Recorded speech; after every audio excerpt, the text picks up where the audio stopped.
Здравствуйте, мои дорогие любимые! С вами снова канал Alive. Сегодня у нас продолжение однопозиционных, как будто бы личных раскладов на замечательную тему дочки-матери, на отношения с мамой. Мы посмотрим большой такой расклад на 11 вопросов. Проанализируем ваши отношения с мамой. Это многих людей волнует, многих девушек волнует, женщин и даже уже тех, кто в возрасте. Это правда. И мы как раз-таки вот с вами как-то проанализируем это все. Представьте, что вы пришли ко мне на чай или кофе, решили со мной побеседовать, как подруги, может быть, и, соответственно, поговорить о вашей маме. Может быть, пожаловаться на нее и может рассказать о каких-то ваших внутренних разногласиях, проблемах. Но это называется душу отвести. Бывает такое. Иногда нам нужно с кем-то делиться, чтобы не закладывать внутрь себя черноту и не болеть от этого. То есть лучше уж поговорить, да, чем потом заболеть чем-нибудь, да. То есть я вот всегда придерживаюсь такого мнения, что лучше человек скажет о своих проблемах, чем он закопает их внутрь и там вырастет что-нибудь нехорошее себе. Гадать я уже показала на золотом универсальном таро. Очень красивая колода, она мне очень нравится. Она такая прям вся блестящая. И, естественно, как я уже сказала, будет одна позиция. Да? Я сейчас вам дам на выбор два камушка. И вы будете угадывать, какой загадала я. Если вы угадаете, значит, это точно ваш расклад, точно ваша тема, так скажем, про вас. Если не угадаете, это все равно может быть ваша тема, просто вас подвела интуиция, поэтому тут уже чувствуете, думаете, да, стоит смотреть или нет, или просто посмотрите начало. Итак, берем два камушка. Родохорозит и дымчатый кварц. Какой из них я загадала? Выбирайте. И, надеюсь, все совершили свой выбор. Я загадала дымчатый кварц. Если вы тоже загадали дымчатый кварц, значит, смотрите расклад. Если не его загадали, значит, все равно смотрите расклад. И если не резонирует, тогда уж точно не ваш. Хорошо. Начинаем. Сначала смотрим, как обычно, по традиции, для тех, кто смотрит видео с самого начала, да, послание высших сил. Вот уже перевернулась даже шестерка жезлов. Карта победы. Беспокоит ли вас отношения с мамой или что-то еще? Вы скоро одержите победу. Карта буквально показывает, после долгого похода, после долгих трудов, наконец-то победил человек. И он идет с гордо поднятой головой, едет на лошади и говорит всему миру, да, что я победитель. И вот вы скоро скажете всему миру: я победитель. У меня получилось. Вот что получилось, можете даже загадать, что у вас получится. Что-то вас давно беспокоило. Так, ну начинаем сдвигать 3 раза. Представьте, что вы сидите напротив и тоже сдвигаете 3 раза, да. То есть это вы сдвигаете. Вот представьте это. Представьте свою маму, вы на нее гадаете, на ваши отношения. Так, я так хочу, вот так. Раз. Давай. И 3. Смотрим дно колоды. Что еще скажут карты? А вот шестерки сегодня пошли. Смотрите, шестерка пентаклей. Карта показывает, что скоро высшие силы предоставят вам помощника в жизни. И также, если вы мечтаете разрешить проблемы с работой, они явно разрешатся. Работа вам будет предоставлена, и оплата тоже. Карта очень светлая, очень хорошая. Иногда означает даже подарки. Бывает даже от любимого человека. Ну, отлично. 2 шестерки, победа и подарки, да. Замечательно. Расклад буквально благословили высшие силы. Итак, давайте смотреть ваши отношения между вашей мамой и вами. Если вы мама сами, вы можете посмотреть расклад на свою дочь. Это не возбраняется. Ну, просто тогда смотрите вот все вопросы, анализируйте. Итак, претензии дочери к матери. То есть ваши претензии к матери, если вы на мать смотрите, да? Претензии дочери к матери, умеренность. Вы знаете, здесь на самом деле карта колоссального терпения. То есть тут дело даже не в претензиях, а в том, что дочь от матери терпит очень много всего. И вытерпела столько, что смирилась со всеми ее недостатками, и в итоге простила, может быть, да, или старается вести себя очень спокойно, выдерживая все капризы.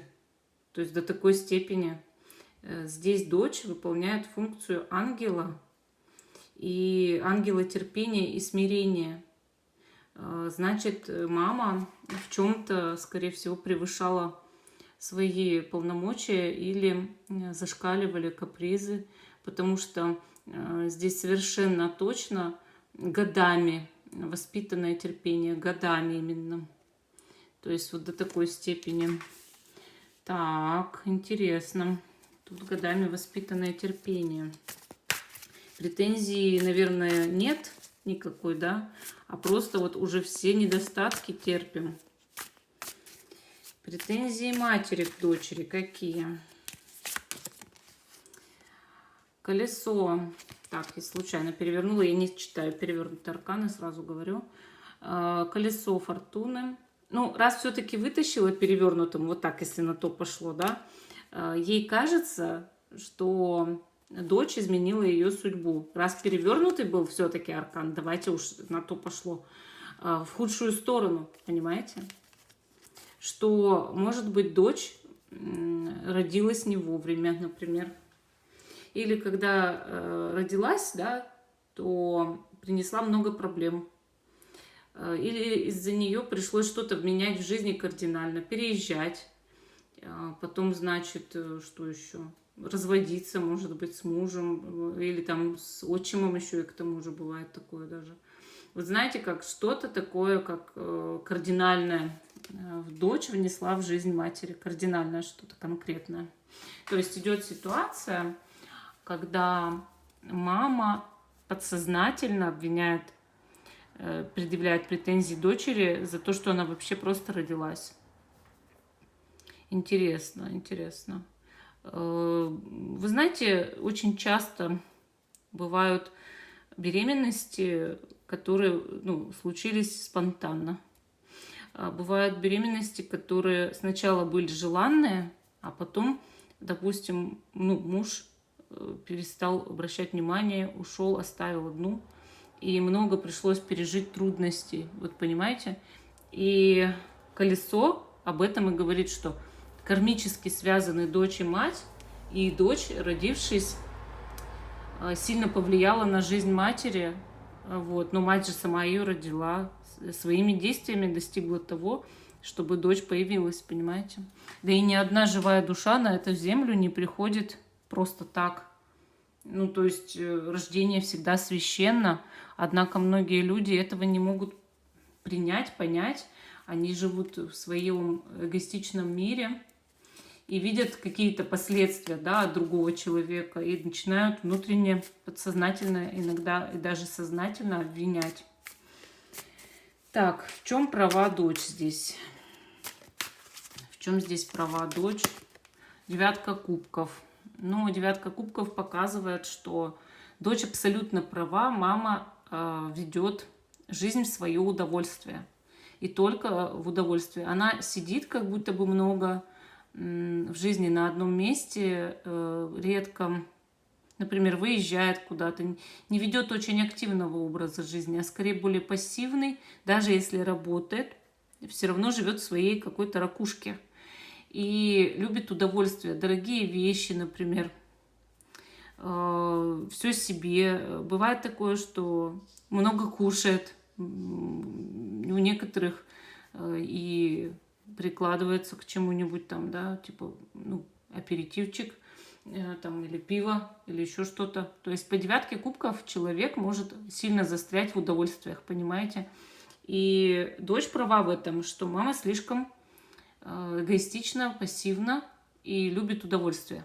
Ну, если вы мама сейчас смотрите, вам это нужно обязательно не как критику принять, а обратить внимание просто, да, не обижайтесь, не обижайтесь.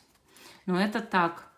Может даже мама казаться активной, но на самом деле, если копнуть глубже, да, то она, ну, например, долго там в другой город не выезжала, там, или ну, там, в другую область, да, регион. Или, например, она, ну, дом-работа живет, да, то есть вот у нее какая-то ракушечка, и наоборот есть вот что. Она может даже создавать видимость активности. Ой, там убираюсь. Но на самом деле она в одной и той же обстановке уже много лет находится. Вот в этом дочь явно права. В чем права мать по отношению к дочери? Рыцарь кубков. Мать права по отношению к дочери в том, что та очень сильно может впечатляться какими-то личными отношениями, обращать внимание много на мужчин или на мужчину, уделять ему внимание вопреки, допустим, отношениям с матерью. Это первое. И второе, если вы уехали от матери, она права в том, что, ну, вы покинули ее, да, то есть, мол, изменила мою жизнь и покинула меня. И потом еще есть другой момент, то, что слишком эмоциональная дочь бывает, в плане душевная, принимающая близко к сердцу. Поэтому вы и смогли все перетерпеть от нее, и ее, ну, ей не предъявлять претензий, там, простить, да, потому что вы слишком мягкие, эмоциональны, но иногда даже истеричны. И она права в этом, что вы эмоционально нестабильны. И да, это влюбчивый все равно человек. Может обращать внимание на противоположный пол слишком сильно, да, и менять траекторию тут же своего движения по жизни. Но это именно задают нам, кстати, родители в детстве своими примерами, да. Так, в чем ошибка дочери? В чем ошибка дочери? Рыцарь Пентаклей. Ошибка дочери в том, что она бывает слишком скрупулезной и даже прижимистой, любит копить деньги, скорее всего, или просто собирать деньги на что-то.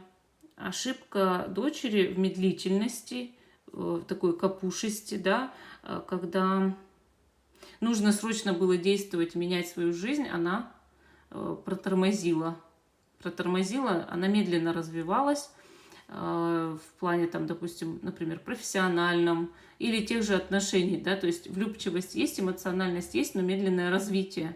Нужно было больше торопиться и хвататься, что ли, вот так. И также ошибка дочери по отношению к матери в том, что она бывает иногда к ней, ну, мало проявляет каких-то именно, как знаете, таких приятных эмоций, что ли. Ну, то есть, знаете, есть такая поговорка, что ласковое дитя двух маток сосет. Вот рыцарь Пентаклей – это показатель. Вот с мужчинами, допустим, дочь хорошо, да, там может проявлять эмоции, а с матерью она сухая. Она может ее терпеть, она может ей простить, но она сама по себе ни обнимашки, ни целовашки вот лишние может не проявлять, а сухая именно. А ласковости нет, мать все строже и все гневливее может становиться или все отдаляться эмоционально от дочери, при этом что-то требуя все равно. Вот понимаете как? Такая взаимозависимость интересная. Какой подход необходим к матери с вашей стороны? Именно какой подход необходим к ней, чтобы улучшить отношения? Семерка кубков. Вы знаете, эта карта вот как раз-таки показывает некое слепое восхищение. Похвалить, да? Похвалить, несмотря ни на что. Увидеть какие-то плюсы в человеке и выделить эти плюсы и сказать это, об этом человеку, да? Может быть, даже преподнести какой-то очень романтичный или, как сказать, очень сентиментальный, да, для матери сентиментальный подарок. Вы знаете, фотографии какие-то в рамке, там, картину матери заказать у художника. Вот что-то такое очень сентиментальное. То, что мама на самом деле очень оценила бы, а вы даже не подозреваете об этом. То есть что-то очень такое с воспоминаниями, душевное. Вот. Ну, как бы намекнуть на то, что все-таки есть чувства хорошие, да, внутри. Не только прощение и терпение, а именно как бы сама по себе нежная любовь какая-то к матери. Так, чего дочь может добиться, если изменит свой подход? 8 кубков. То, что мама пойдет искать свое счастье. Именно пойдет искать свое счастье вне зависимости от дочери. Понимаете, бывает такое, что человеку нужно уметь уйти, а он держится и цепляется просто потому, ну и цепляет, да, человека, и даже иногда энергетически высасывает человека только потому, что не разрешены какие-то вопросы. Соответственно, когда вы начнете к ней быть более ласковой, нежной, заботливой, или, как сказать, да, вы проявляете заботу, но какая-то должна быть такая именно нежная забота, там сюси-муси, может быть, какие-то подарки. Почему-то она уходит, вот просто берет и уходит. Идет, может быть, к мужчине, может быть, идет к какому-то хобби, делу, едет куда-то в другой город, хотя раньше много лет не выезжала, понимаете? Вот она куда-то как бы раз и ушла. Вот она от вас ушла. Она вас не достает ничем, не терроризирует, она ушла. Ушла в свою собственную жизнь, в свою реальность, понимаете? Интересно, чего она, дочь, не сможет добиться от матери в силу характера. В силу ее характера, да? Чего она никогда не сможет добиться от матери в силу ее характера. 7 жезлов. Ну, вы знаете, дочь никогда не сможет добиться от матери в силу ее характера, что мать будет ее защищать. Мама, видимо, старается обо всем рассуждать со своей колокольни. И вы знаете, есть матери, которые, как львицы, рвутся и защищают свою дочь, даже если дочь не права. Здесь такого не будет. Если дочь не права, мать встанет против нее. Если дочь права, мать может заступиться за нее. То есть вот именно такой принципиальный, вот закрытый тип характера. И лучше с этим смириться. Лучше с этим смириться. Так, чего хочет мать от дочери? 6 пентаклей. Материальной помощи, поддержки, в том числе душевной поддержки, но это карта пентаклей. Поэтому мать от дочери в первую очередь хочет материальной помощи. И хочет, возможно, чтобы дочь ее, в принципе-то, содержала, обеспечивала или хотя бы вкладывалась в содержание. Это важно для нее. Более того, чтобы помогала по хозяйству и в жизни просто помогала ей постоянно. То есть, да, она этого хочет. Это тут я скрывать не буду, даже если вы мать, гадаете на дочь, это есть желание такое. Чего? Как мать проявит себя в дальнейшем? Как мать проявит себя в дальнейшем? 9 мечей. Может сильно выявлять какие-то, выказывать страдания, показывать, что она одинокая, страдающая женщина, не спит по ночам, хватается за голову, она несчастна, она депрессивна, у нее может быть там, не знаю, тревога постоянная в душе, льет слезы из-за чего-то. Может этим тоже чуть-чуть вампирить, потому что это как будто провокация. Я, такой бедненький человек, да, и мне нужна поддержка. Почему так происходит, опять же? Потому что дочь суховата к матери. Она, я говорю, она ее терпит, но она суховата. И мое мнение, что вам бы просто вот этой нежности добавить, и увидите, как мать расцветет, да, и перестанет вот эти вот закатывать какие-то свои, типа, как не истерики уж, а как представление о том, что она будто бы такая вся несчастная, понимаете? То есть вот она это как будто, знаете, как наигранное что-то. А может быть, она это чувствует, да, что у нее тревога, и ей страшно в своем каком-то внутреннем одиночестве, потому что у нее девятки, вот она как будто одинокий человек, даже если у нее муж есть. И, соответственно, вот она вся вот так вот проявляется в ближайшем будущем, что будет выказывать все, чтобы ее пожалели, понимаете? Чтобы ее поддерживали, чтобы ее жалели. И на какие отношения между матерью и дочерью можно рассчитывать в будущем? Пятерка мечей. Вот, если тактика не изменится, будет конфликт. Вот рассчитывать можно на конфликты, мщение, распри, ссоры. Понимаете, в чем проблема? В том, что терпение, оно когда-то все равно кончается. Если вы что-то терпите через силу, если вы с чем-то смиряетесь от души, да, я понимаю, кажется, что это может длиться вечно. Но иногда чаша переполняется, а иногда человек перегибает палку самостоятельно. То есть вы терпели все это, а она добавила еще. Могут быть конфликты. Поэтому срочно меняйте тактику на ту, которую я посоветовала, да, на ласковость. И вы увидите, что мама куда-то все-таки как будто переходит. То есть пошла, например, мужчину искать, если она одинока, искать свое счастье и находит, да, ездит куда-то с подружками, там, может быть, да, вот что-то она переключается. И она с вас переключится на других людей, понимаете? И на свои какие-то дела. Это очень будет хорошо. Ну, вот такой ответ сегодня. Всегда сложные отношения с мамой, вот у кого это всегда очень тяжело разбирать. Пишите, срезонировал ли расклад, и пользуйтесь ссылкой, потому что есть расклад на несколько позиций, именно такой же, с этими же, по-моему, вопросами. Ну, я его давненько записывала, но им пользоваться можно в любой момент. В закрепленном комментарии ссылка. Всем пока и до новых встреч.